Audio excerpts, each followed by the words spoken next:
अनमोल वचन अखिल भारतीय संत मत सत्संग के संस्थापक और गृहस्थ में आनंद योग के जनक परम संत महात्मा परम पूज्य श्री यशपाल जी महाराज अर्थात परम पूज्य भाई साहब जी द्वारा प्रतिपादित इन अनमोल वचनों का पालन करना अति आवश्यक है। ये वचन हमारी गृहस्थ आध्यात्मिक साधना के लिए मूलभूत सिद्धांत हैं, जो इस प्रकार हैं। हम दुनिया की हर चीज की कीमत आंकते हैं, अपने मानव जीवन की कीमत भी जाने व परमात्मा की प्राप्ति हेतु साधना करें। मनुष्य योनि एक उपहार है, इसीलिए परमात्मा को धन्यवाद देते हुए आधा घंटा प्रातःकाल, आधा घंटा सायंकाल पूजा अवश्य करें। सत्संग, सतनाम व सद्गुरु को प्राथमिकता देते हुए इसी के आधार पर ध्यान योगाभ्यास अवश्य करें व गृहस्थ के कार्यों को परमात्मा का कार्य समझकर उसी की याद में संपन्न करें। हर समय ये ध्यान रहे कि गुरु कृपा द्वारा परमात्मा की पवित्र सत्ता का हमारी आत्मा में वास है, अतः मन में निरंतर अपने इष्ट देव का जाप करें। मान सम्मान की इच्छा ना करें व अपमान से दुखी ना हो। परमात्मा के अतिरिक्त किसी और का भय ना करें। दूसरों की बुराई न करें, न सुने, सत्य व मधुर बोलें, अश्लील शब्द मुंह से ना निकालें, सभी से नम्रतापूर्ण व सुंदर व्यवहार करें। धर्म पत्नी के अतिरिक्त अपने से बड़ी से माता जैसा, बराबर की से बहन जैसा व छोटी से पुत्री जैसा व्यवहार करें। सांसारिक जीवन यापन की आवश्यकताएं अंतहीन है, इसलिए अधिक से अधिक समय सत्संग में व धन परोपकार में खर्च करें। याद रखें, न स्त्री माया है, न धन दौलत, न ही परिवार। माया वह है जो हृदय को परमात्मा से दूर हटा दे। अतः निरंतर सत्संग और सद्गुरु की शरण में रहने का प्रयास करें। भोजन अपने इष्ट को अर्पण कर प्रसाद रूप में परमात्मा की याद में करें। रात्रि में सोने से पहले अच्छे बुरे कार्यों का आत्मनिरीक्षण कर उसका समुचित पश्चाताप करते हुए ध्यान करें व प्रभु की गहरी याद में ही विश्राम करें। परमात्मा तू ही है, तेरी इच्छा पूर्ण हो।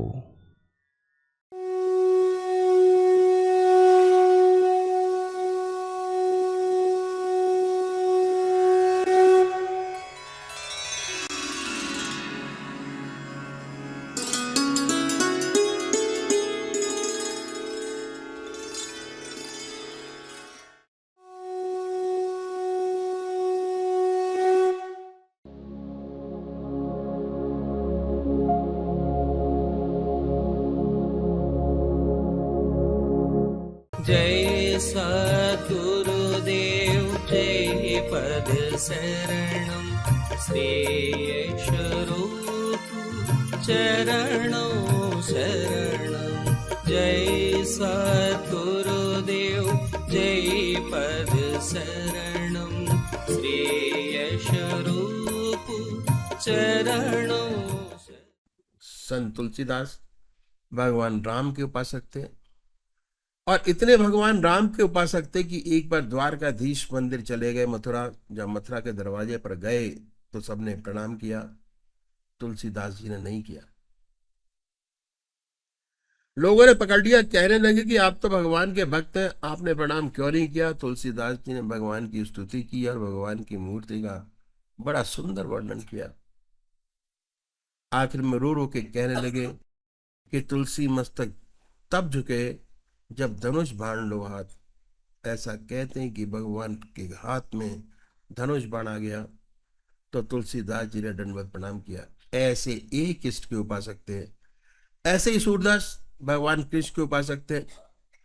हर जगह उन्हें भगवान कृष्ण नजर आते थे और उनके साथ भगवान कृष्ण हरदम रहा करते थे। कहते थे कि दर दीवार दर्पण भय, चित देखो तित तोय, काकर पातर ठीक रही भय आरसी मोए। कंकड़ों में, पत्थरों में भगवान कृष्ण नजर आते थे, इसलिए जितने भी साकार भक्त हुए सब एक इष्ट के उपासक थे। साकार पुजारी को एक इष्ट निश्चित करना बहुत जरूरी है और उस इष्ट को माने जिसको आपकी आत्मा कबूल करती हो। कब उसी का सच्चा ध्यान बनेगा, चित्त की एकाग्रता प्राप्त हो सकेगी। अगर बार बार बदलेंगे, बहुत सी मूर्तियों का ध्यान करेंगे, तब पूजा का मकसद पूरा नहीं होगा। पूजा करने के लिए कुशा या कंबल का आसन हो, धूप दीप जलाएं, रात्रि के वक्त बदल कर बैठे, मुंह हाथ धोकर सुखासन से बैठे और फिर अपने इष्ट को सामने देखें। अपने सामने अपने इष्ट की मूर्त बनाएं कि आपका इष्ट शरीर आपके सामने विद्यमान है, ऐसा विचार कीजिए। फिर भक्ति भाव से कोई भरा भजन गाइए। क्या होगा कि जितने आपके वैरमुखी विचार हैं दुनिया के, उससे हटकर मन ईश्वर की तरफ लग जाएगा। और इसके बाद जब आप ध्यान करेंगे तो ध्यान बनेगा। पहले बाहर ध्यान बनाइए अपने इष्ट की मूर्त का, और जब आपके इष्ट की मूर्त सामने स्पष्ट हो जाए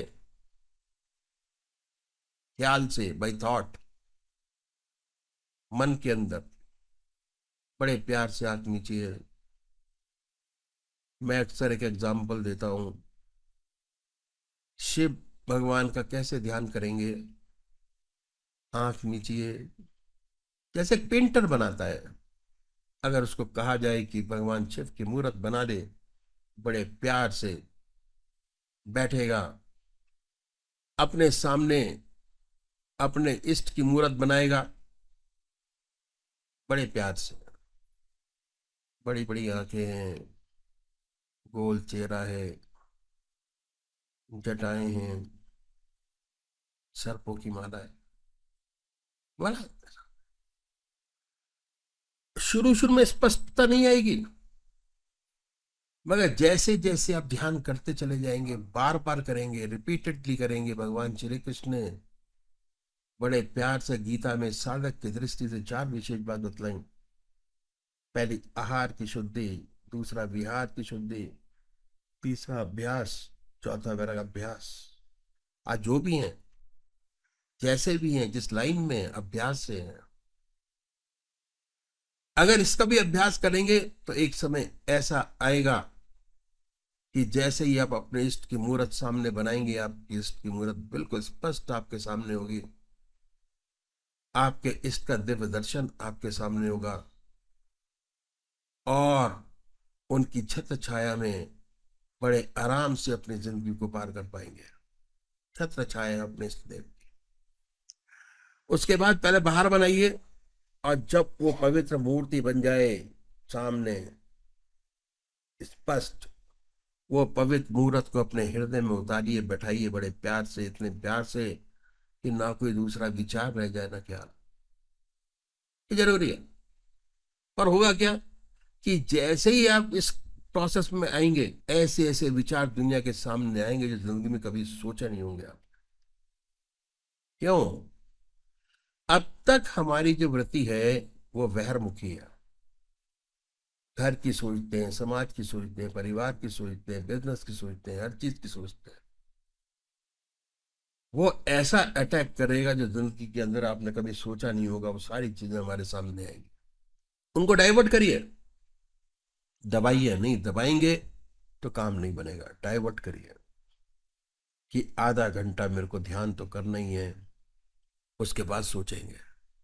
मन को अपने कंट्रोल में लाने की कोशिश कीजिए, मन को कंट्रोल।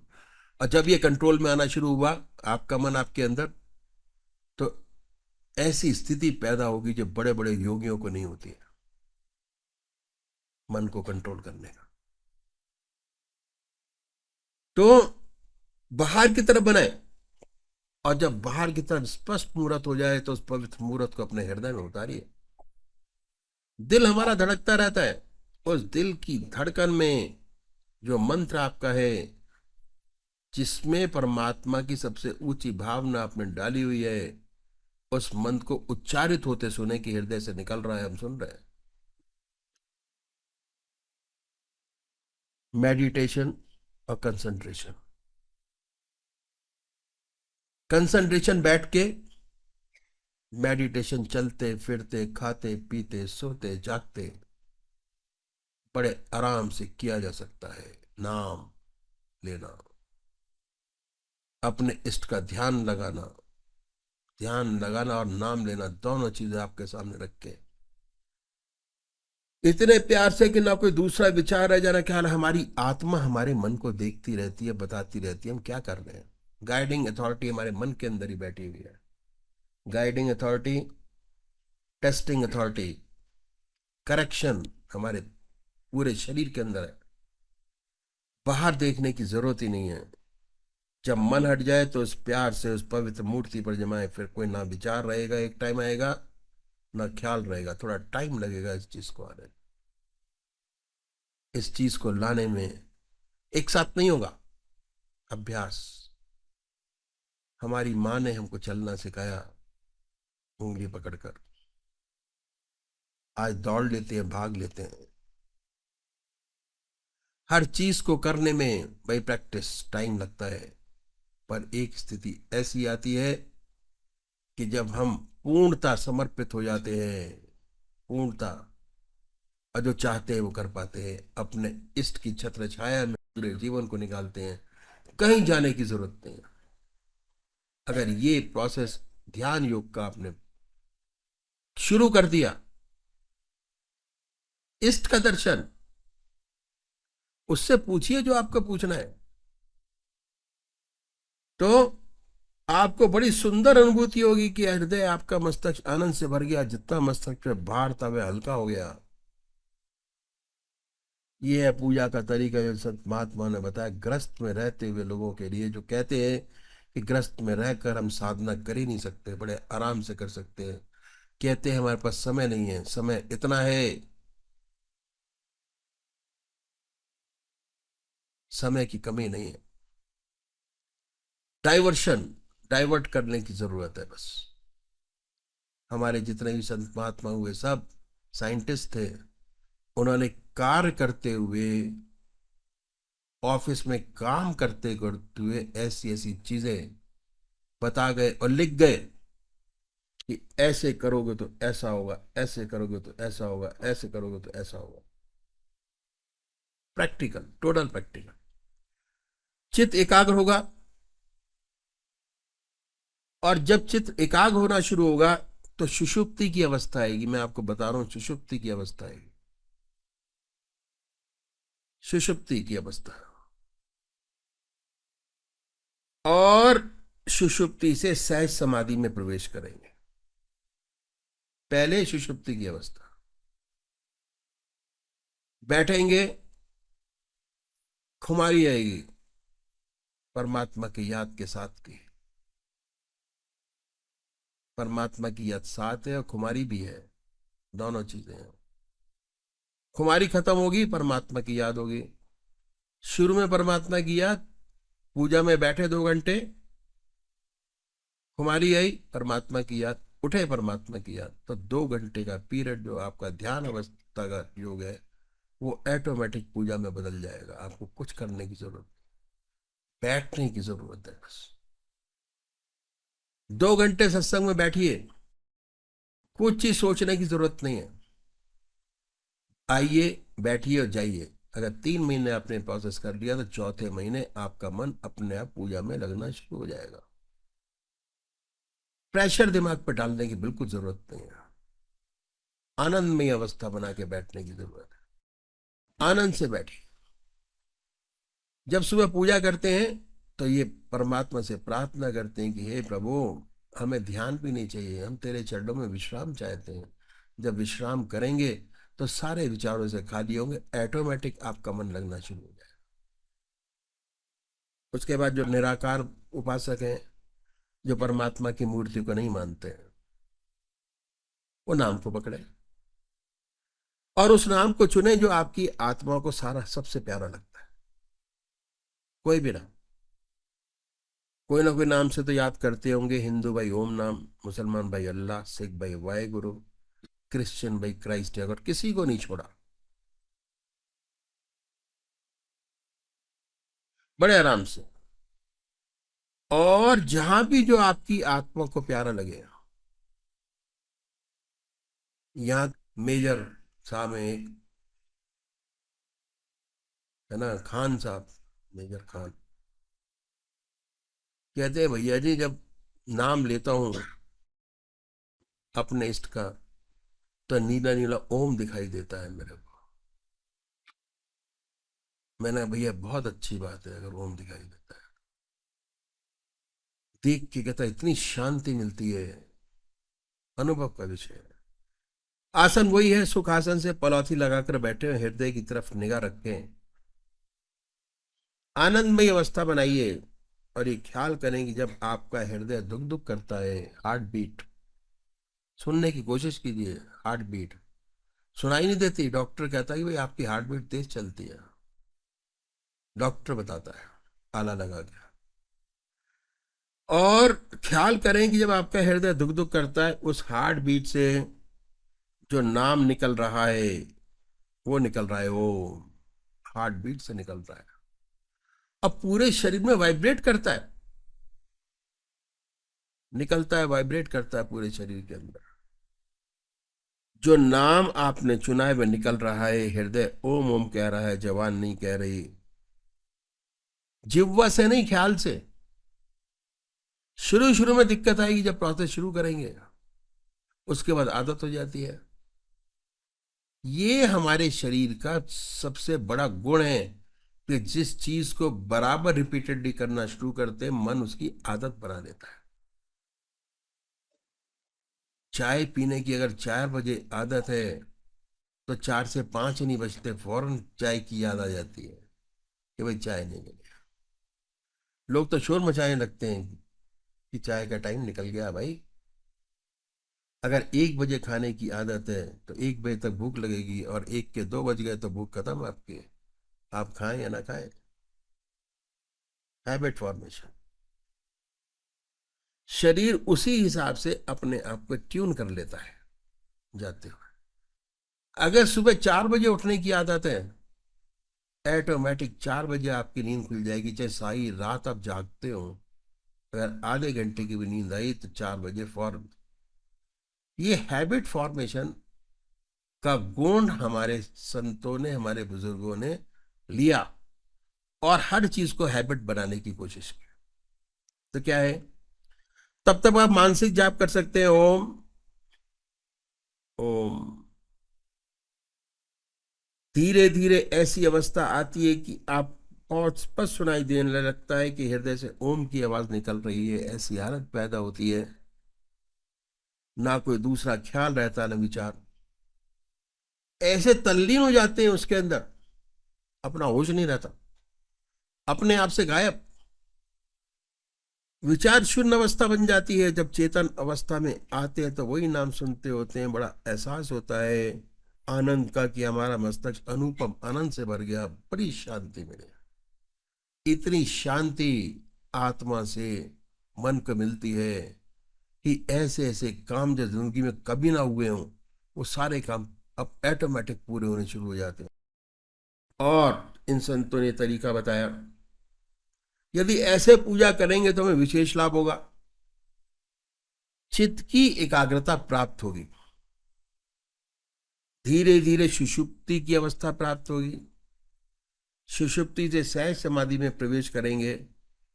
उसके बाद आत्म दर्शन हमको होना शुरू होगा और साथ साथ परमात्मा का अनुभव होना शुरू हो जाएगा। और एक दिन ऐसा आएगा कि हम उससे एकाकार हो जाएंगे, ज्योति से ज्योति मिल जाएगी। ये तरीका बताया। पूजा करने का इन संतों ने जो ग्रस्त में हुए सभी के लिए, चाहे वो हो ग्रस्त में हो, चाहे संन्यास में हो, चाहे मंदिर में बैठ के करता हो, ये तरीका बहुत इफेक्टिव बताया और लाखों लोग इससे फायदा उठा रहे हैं। तो ये हमारा जो रास्ता है, ये अष्टांग योग का रास्ता है। अष्टांग योग, उसकी शुरू की जो रिक्वायरमेंट्स है वो छोड़ देते हैं। ध्यान, धारणा, समाधि, इसके ऊपर ज्यादा प्रेशर है। ये मैंने आपको बताया, आधा घंटा ध्यान कैसे करेंगे और आधा घंटा शाम को पूजा कैसे करेंगे। पूजा करने का मैंने तरीका बताया। अब नेक्स्ट टाइम जो बैठेंगे शाम को, मैं बताऊंगा किस तरीके से हम अपनी जिंदगी को ईश्वर में बना सकते हैं। 8 घंटे किस तरीके से बगैर कुछ खर्च किए, बगैर ज्यादा समय लगाते हुए, जो समय हमारे पास है जैसे जैसे करते चले जा रहे हैं, उसको कैसे 24 घंटे तक का ध्यान बड़े आराम कर सकते हैं, ग्रस्त के अंदर रहते हुए, ग्रस्त के सारे काम करते हुए। और साथ साथ शाम को ध्यान का प्रोसेस भी कराया जाएगा कि कैसे ध्यान किया जाता है। जोर हमारा ध्यान पर ज्यादा है और उसी से मुक्ति है, ध्यान से।